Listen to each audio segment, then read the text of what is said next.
What makes anything, living or non-living, look the way it appears?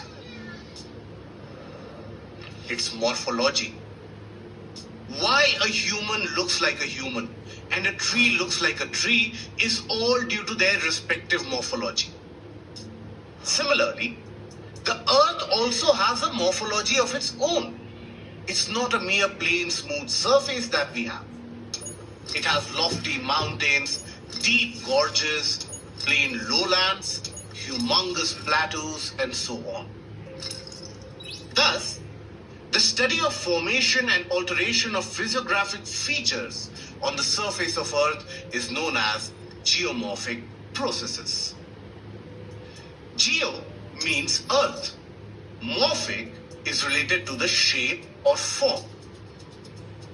We know that living beings look a certain way because of the different genetic makeup that we have. But how did the earth get so many features on its surface? Does it have a genetic makeup too? No. The answer lies in the continuous forces that have been acting both on the surface of the earth and inside the surface of the earth throughout its geologic times. The internal forces operating from within the earth built up the crust. Since then, external forces have been acting on this crust to create variations on its outer surface. However, both the internal and external forces work simultaneously to create the different features that we see on the earth today. The processes that work from inside the earth are known as endogenic processes. Endo here refers to internal, and hence these processes are also called internal processes. They can build the landscape and bless the world with landforms like plateaus and mountains that we have. However, they are also responsible for some destructive calamities like volcanoes and earthquakes. On the other hand, there is another process which shapes the Earth's surface by the forces originating from the Earth's atmosphere. These processes are called exogenic processes.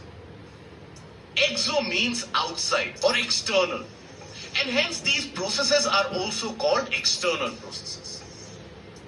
Here, the natural forces like those caused by wind, water, or glaciers cause changes to the landscape. These external processes create landforms such as sand dunes, V-shaped valleys, and also moraines. Together, the exogenic and endogenic processes cause the formation and deformation of the Earth's landforms.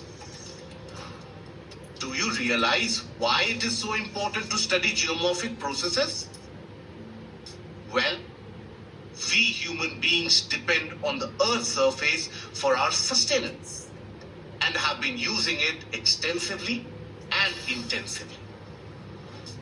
So, it is essential to understand its nature in order to use it effectively without disturbing its balance and diminishing its potential for the future.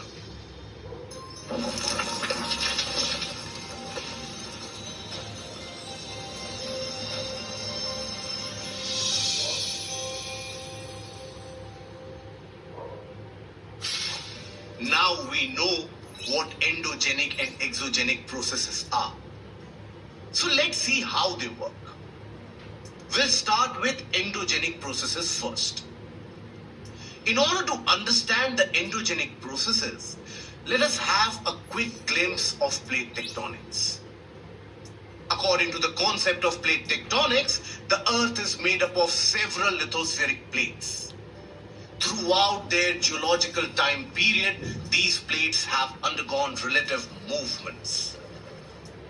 During these movements, the plates interact with one another and create many changes on the surface of the Earth. Thus, these forces are also known as tectonic forces. However, even though the changes on the Earth's surface are being caused by tectonic forces, the driving energy behind the movement of these plates lies below the surface of the Earth. This energy comes from two sources. First one comes from the radioactive decay in the upper parts of the mantle, that is, in the zone of asthenosphere. And the second one is the primordial heat liberated from the Earth's interior. Do you know what primordial heat is? Come, let's see. During the initial eras of Earth's formation, there was huge accretion of dust particles. During this process, a huge amount of heat energy was generated and it became a huge burning planetary body that revolved around the sun. Over a period of time, the top layers cooled down, whereas the inner layers still retained the heat generated during the Earth's formation. This accumulated heat energy in the Earth's interior slowly started dissipating while undergoing further cooling on the surface. Thus, the heat dissipated from the Earth's interior is called primordial heat. This is interesting, right? The energy contributed by these two heat sources melted the mantle rocks and set in a convection current. Then the convective current pushes the tectonic plates which are resting on its top. This is what we collectively call the endogenic forces, and the entire process is called endogenic process. Now let us understand the various types of endogenic processes in detail. Based on the nature of its occurrences, there are two types of endogenic processes: sudden forces and diastrophic forces or diastrophism. Let us look at them one by one. From the name itself, it is clear. Sudden forces are those forces that take place suddenly. They last for a few seconds to maybe a few hours. For example, earthquakes and volcanic eruptions. However, it must be noted that these sudden forces are not as sudden as they seem to be. It took a long time for them to get prepared deep within the surface of the Earth. A number of phenomena were involved beneath the Earth that cumulatively exhibited themselves as this force on the Earth's surface. Diastrophism, on the other hand, occurs very slowly. It is so slow that humans are in fact unable to notice any such change during their entire lifetime. It takes millions of years for these forces to form various resultant landforms, such as mountains, plateaus, and even plains. Further, diastrophic forces can be classified into aperogenic and orogenic forces. Aperos means continent and genesis means origin. Thus, aperogenic processes are continent-forming processes that involve uplifting or warping of large parts of the Earth's crust. The process of aperogeny is actually a result of compressional forces. That is, the forces caused when two plates move towards each other. Hence, we usually perceive four kinds of changes: upliftment of existing continental mass, subsidence of existing continental mass, emergence of coastal areas above the water level, and submergence of coastal areas below the water level. Now, coming to the orogenic process. The term oros means mountain, and genesis, as you know, means origin. From the name itself, it is clear that the orogeny means mountain building process. Unlike the aberogeny, where only compressional forces were involved, the orogenic processes may involve not only compressional force but also tensional force. That is, when the plates are moving away from each other.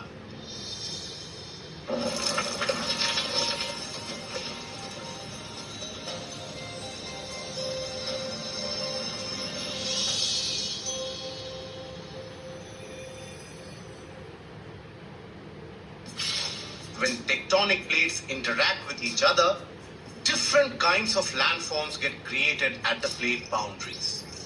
Faults are one such landform which get created as a response to compressional forces at the boundaries of two interacting plates.